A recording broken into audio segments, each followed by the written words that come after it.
Inside scoop, CBI की जांच का रिया चक्रवर्ती से कौन सा सवाल पूछा गया जिस पर रिया चक्रवर्ती के चेहरे पर चुप्पी छा गई? कौन से सवाल ने रिया का जवाब बैकफुट से आया और सीबीआई को संतुष्ट नहीं कर पाया? ये स्कूप जिसकी चर्चा रिपब्लिक टीवी पर हो रही है कि इनसाइड अंदर से खबर आई है कि रिया चक्रवर्ती से सवाल एक पूछा गया जिस पर रिया कुछ खास जवाब नहीं दे पाई, और वो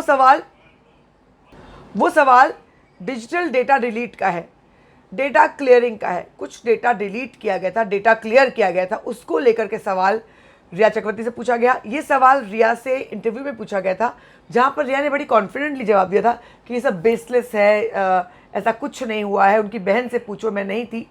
लेकिन सीबीआई के सामने, अगर रिपब्लिक की खबरों का माने तो सीबीआई के सामने रिया इसका कुछ संतोषजनक जवाब नहीं दे पाई है। मैं आपको बता दूं, 13 तारीख को कुछ लोग एंटर हुए थे, ये बात सिद्धार्थ पिठानी ने कही है।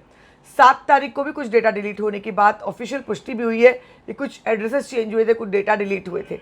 अब ऐसे में रिया संतोषजनक जवाब क्यों नहीं दे पा रही? सिद्धार्थ पिठानी, उन्होंने क्या कहा है सीबीआई से? अगर रिपब्लिक की रिपोर्ट को माने तो सिद्धार्थ पिठानी ने यह कहा है कि 13 तारीख को कुछ लोग घर पे आए थे और डेटा डिलीट हुआ है। अब इन बातों का कितना तालमेल है, कितनी सही है ये बातें?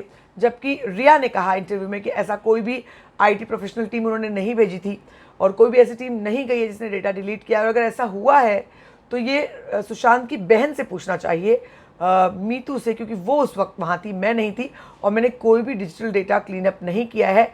मैं किसी भी डेटा डिलीट की जानकारी नहीं रखती हूँ, ना ही कोई बैकअप लिया गया, ना ही इस तमाम खबर को रिया ने इंटरव्यू में खारिज कर दिया था।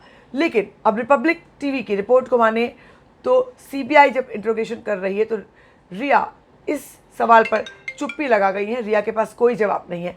आप क्या सोचते हैं इस बारे में ज़रूर बताएं। बने रहे हमारे साथ, लगातार खबरों का सिलसिला जारी है।